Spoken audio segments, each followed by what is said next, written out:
سیاست میں اخلاقی اقدار کا بحران، یہ مضمون ہے جس کے اوپر میں بات کروں۔ میں سیکھنے والوں میں بنچوں پہ تھا یا سکھانے والوں کو پلیٹ فارم میں عقل و شعور کی باتیں سننے والوں میں چٹائی پر تھا یا مشاہدہ اور مطالعہ بیان کرنے والوں کے اسٹیج پہ تھا۔ میں نے باہتمام یہ امر یقینی بنایا کہ اخلاقی اقدار کا احترام کیا جائے، اخلاقی اقدار کا احترام کیا جائے۔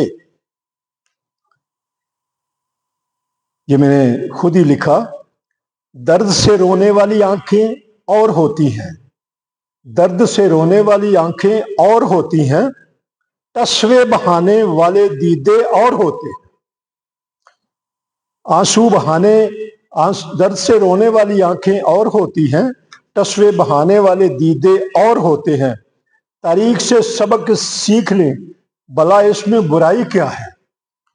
تاریخ سے سبق سیکھ لیں، بھلا اس میں برائی کیا ہے؟ تم مجاہد ہو، یہ شیدے میدے اور ہوتے ہیں۔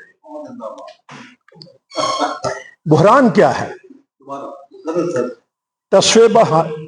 درد سے رونے والی آنکھیں اور ہوتی ہیں، تسوے بہانے والے دیدے اور ہوتے ہیں۔ یہی آنکھیں آنسو بہاتی ہیں۔ اگر درد سے پانی نکلے ان آنکھوں سے انہیں آنسو کہا جاتا ہے۔ تو جو مکاری سے، وہ جسے ہم کہتے ہیں، وہ جو ہے وہ کہتے ہیں جو دکھاوے کے لوگوں کو منگا دے، جیسے جو ہے نا وہ کہتے ہیں گرگٹ کی طرح جو ہے نا وہ بھی آنکھیں بہاتے ہیں۔ تسوے بہانے والے دیدے اور ہوتے ہیں۔ تاریخ سے سبق سیکھ لیں، اس میں برائی کیا ہے؟ تم مجاہد ہو، یہ شیدے میدے اور ہوتے ہیں۔ ٹھیک ہے جی۔ بحران کیا ہے؟ بحران کے معنی کسی بھی مرض میں، اس کے لغوی معنی ہیں۔ یہ بحران کسے کہتے ہیں؟ ہمیں بحران اور مسئلے میں امتیاز کرنا ہے۔ سب سے پہلے مسئلہ کیا ہے، بحران کیا ہے؟ مسئلہ وہ ہوتا ہے جو تسلسل کے ساتھ چل رہا ہے ہمارا۔ مثلا افغانستان کے ساتھ پاکستان کا معاملہ جو ہے نا وہ شروع سے چل رہا ہے، یہ ایک مسئلہ چل رہا ہے، کشمیر کا مسئلہ چل رہا ہے۔ لیکن جو یکا یک اس میں شدت آ جاتی ہے، اس یکا یکی کا جو اثر ہوتا ہے، اسے بحران کہا جاتا ہے، اسے بحران کہا جاتا ہے۔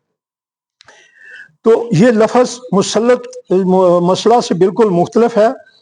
اخلاقی اقدار کا ماخذ خلق ہے، اخلاقی اقدار کا ماخذ خلق ہے، اور اخلاق کے معنی عادات، خصائل، طور طریقے، یہ اچھے ہوں یا برے ہوں، وہ ہمارے اخلاق میں ہے۔ وہ بد اخلاق ہے تب بھی اس کے اوصاف کا تذکرہ آئے گا۔ وہ خوش اخلاق ہے کوئی بندہ، پھر بھی اس کے اوصاف ہی زیر بحث آئیں گے۔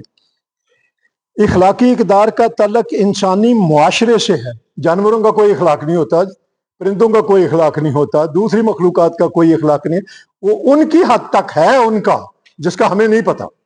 لیکن جب ہم اخلاقیات کی اسلامی معاشرے میں بات کریں گے، ہم انسانوں کی بات کریں تو اس میں یہ انسانی معاشرے کی خوش اخلاقی، خوبصورتی یا بد تدبیری، انسانوں کی راست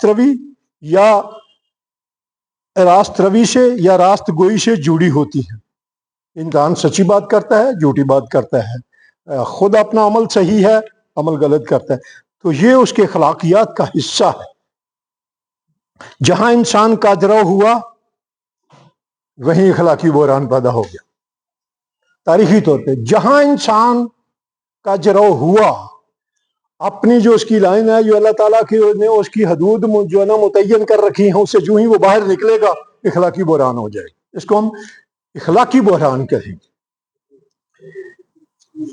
آپ نے انگریزوں کے دور میں ہندوستان میں شملہ رائل کلب میں یہ کہیں بورڈ دیکھا ہوگا، آپ نے پڑھا بھی ہوگا کہ رائل کلب کے بعد ہوتا تھا، وہ شملہ کلب میں لکھا ہوا تھا نو ڈاگس اینڈ انڈینز۔ اسے کیا کہیں گے؟ یہ تھا وہ بد اخلاقی کا مظاہرہ ان لوگوں کی طرف سے جنہیں اخلاقی تعلیم دی گئی تھی۔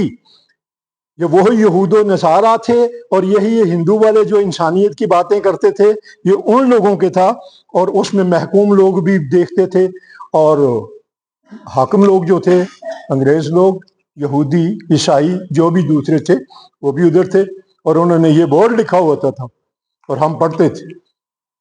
اور غیرت نفس جو ہے نا کسی بہت کم لوگوں کی تھی کہ جو اس کو کوئی بورڈ ہی اکھاڑ دیتا، یا ان کے ساتھ جو ہے نیز چہرہ کی ٹکر لیتا تھا کہ یہ آپ ہماری توہین کیوں کر رہے ہیں، یہ ملک تو ہمارا ہے۔